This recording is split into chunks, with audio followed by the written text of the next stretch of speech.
एक बात खास है, और ऐसा नहीं कि गुजरात आने के बाद मुझे आपके सामने ये बात इसलिए कहता हूं कि आप शायद खुश हों। मैं बिहार भी गया, उत्तर प्रदेश में भी गया। लोग आपसे के बारे में पूछते हैं, पुष्पेन जी आप उत्तर प्रदेश के रहने वाले हैं, अलीगढ़ मुस्लिम विश्वविद्यालय में आप पैदा हुए, लेकिन क्या वजह है कि आप देश के किसी भी कोने में जाते हैं गुजरातियों का जिक्र जरूर करते हैं।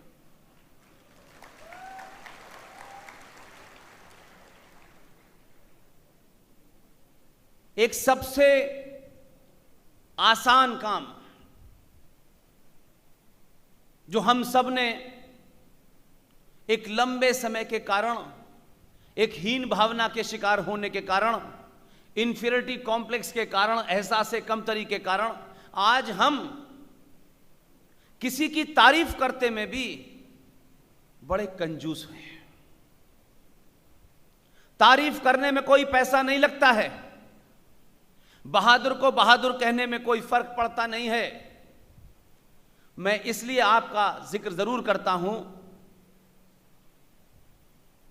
कि आपके बारे में जितनी भ्रांतियां थीं पूरे देश में, और उसमें आपका दोष नहीं था। 1947 में जो आपसे एक भूल हो गई थी, उसके कारण आपके बारे में लोगों ने राय बना ली। ये मीठा खाना खाते हैं, फौज में नहीं जाते हैं और बिजनेस करते हैं। इसलिए मैंने कहा कि आप तारीफ करें तो भी, और किसी के बारे में कुछ ऐसी बात भी करें जिससे उसे चोट लगे, दोनों का पूरा जवाब देना आना चाहिए, और यह गुजरात से सीखना चाहिए।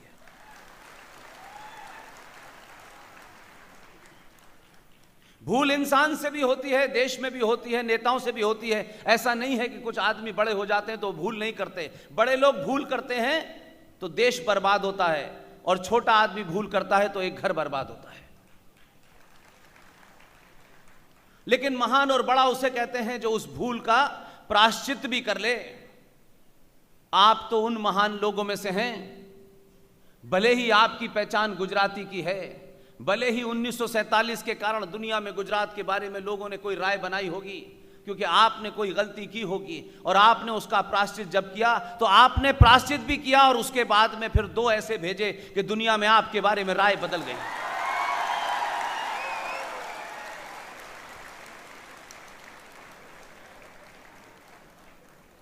लोग कहते हैं कि ये सिर्फ पैसा कमाते हैं, व्यापार की बातें करते हैं। ऐसे बहुत सारे लोग मिल जाएंगे जो किसी समाज, किसी राज्य के बारे में अपने इंफीरियरिटी कॉम्प्लेक्स का सार्वजनिक मुजाहरा करते हैं। वो ये नहीं बताते कि गुजराती अगर पैसा नहीं कमाते तो राफेल बातों से नहीं आता।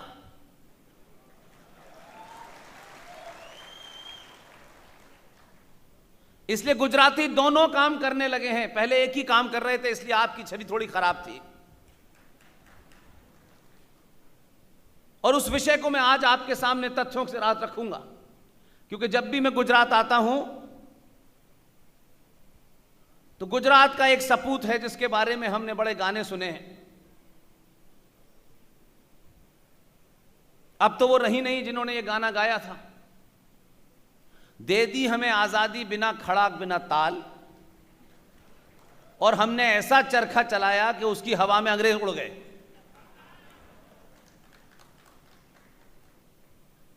इसलिए मैं मानता हूं कि जब भी गुजरात की धरती पर इस देश के एक,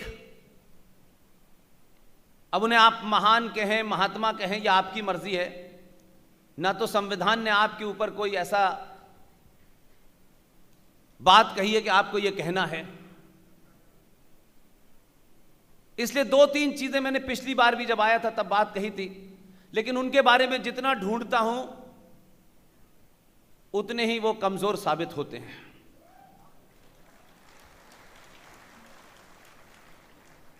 उनकी उम्र के कारण, क्योंकि भारतीय और सनातनी परंपरा में उम्र से जो बड़ा होता है उसका सम्मान करना चाहिए, भले ही वो भीख मांगने वाला फकीर क्यों ना हो। इसलिए जो उम्र से बड़े हैं उनका सम्मान होना चाहिए, लेकिन सम्मान के साथ साथ यह भी ध्यान रखना चाहिए कि अगर उन्होंने राष्ट्र को नुकसान पहुंचाया है तो सार्वजनिक मंचों से उनके ऊपर टीका टिप्पणी भी होनी चाहिए। इसलिए मैं महात्मा गांधी को, वो एक लीडर थे, यहां तक ठीक है, लेकिन हमारी परंपरा में भगवान राम, माता सीता, उन तमाम जितने भी हमारे आदर्श चरित्र थे, उन्होंने भी अगर कोई काम ऐसा किया जो हमें समझ में नहीं आता और हमारी दृष्टि से लगता है कि यह गलत किया, तब भी उनका सार्वजनिक उनके बारे में टीका टिप्पणी होती है। लेकिन यह एक अद्भुत समाज है। 700-800 साल से आप पहले इस्लामिक आक्रांताओं के गुलाम रहे, फिर टाई लगाकर ईसाई आए, उनके गुलाम रहे, और फिर उनके द्वारा ट्रांसफर ऑफ पावर में जिनको सत्ता मिली उन्होंने नए तरीके से आपको गुलाम बनाया। इसलिए आपके अंदर की जो शक्ति है, जो आत्मा बल है, वो कमजोर हो गया है। इसलिए सच कहने से कभी डरना नहीं चाहिए,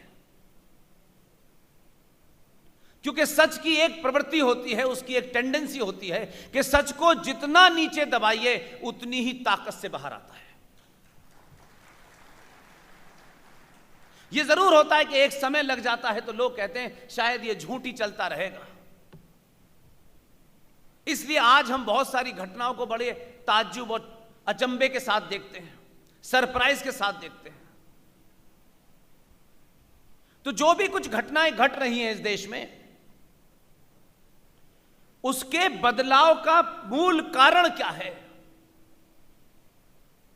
सत्ता बदल गई है, यह महत्वपूर्ण आज भी नहीं मानता मैं, बिल्कुल नहीं मानता मैं। आप बदले तो सत्ता बदली।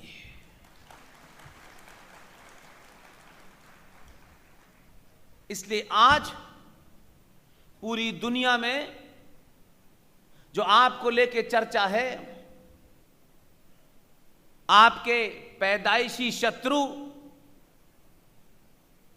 आप न उन्हें गाली दे रहे, न सड़कों पे उनका नरसंहार कर रहे, न मॉब लिंचिंग कर रहे, न गाली दे रहे, न उनके खिलाफ कोई अशब्द बोल रहे, तब भी सबसे ज्यादा वही परेशान है।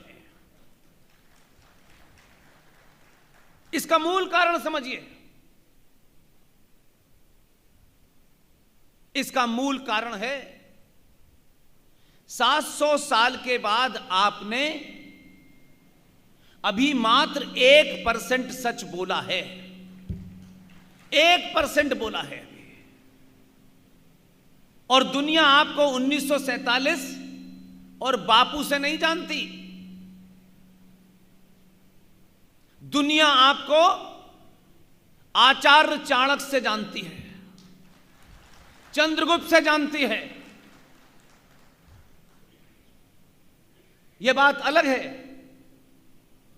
कि आज हमारे बीच में हजारों, लाखों, करोड़ों उस आचार्य चाणक्य की धरती पर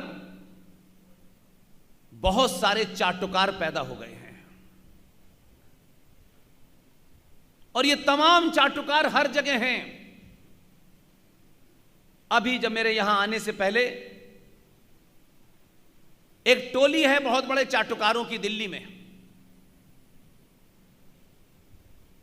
सत्ता में रहे, बड़े बड़े पदों पे रहे, सरकार की सेवा के नाम पर उन्होंने अपनी सेवा की, रिटायर हो गए तो सत्ताओं की चाटुकारिता के बाद सत्ताओं ने उन्हें बुढ़ापे में एक पार्किंग की जगह दे दी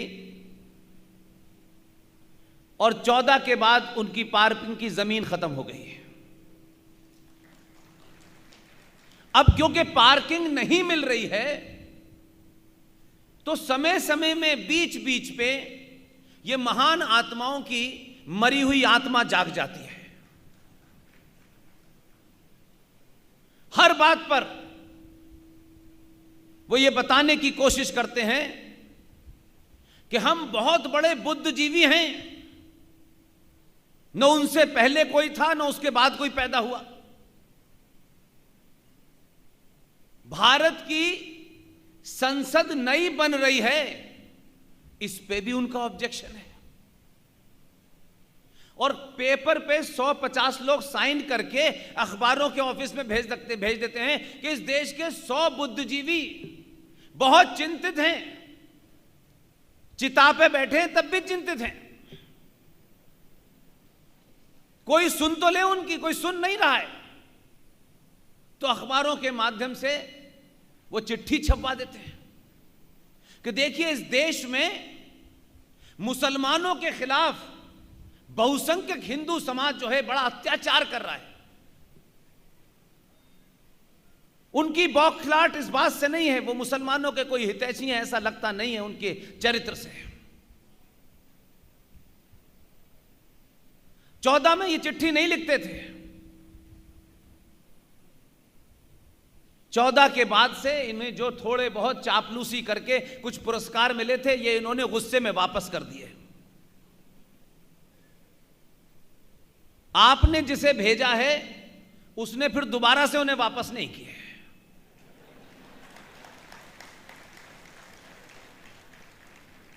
अब पुरस्कार जितने थे वो समाप्त हो गए। अब सिवाय अपने कपड़ों के अलावा और कुछ बचा नहीं।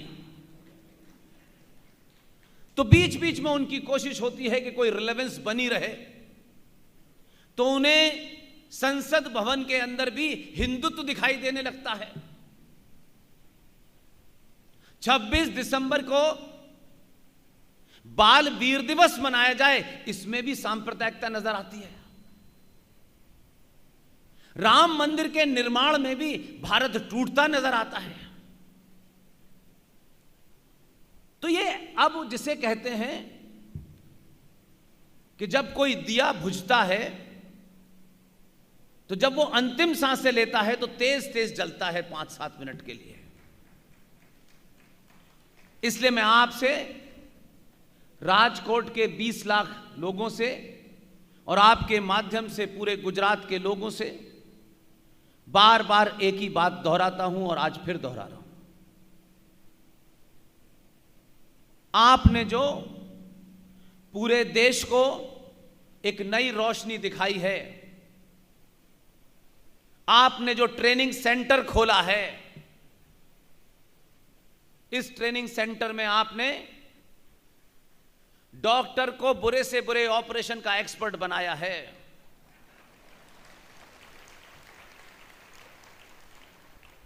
यह सिलसिला जब 14 से आपने शुरू किया था तो लोगों को उम्मीद नहीं थी आपके बारे में, लेकिन आप चिल्लाते कम हैं, नारे कम लगाते हैं, चुपचाप से 19 में दूसरा भेज देते हैं।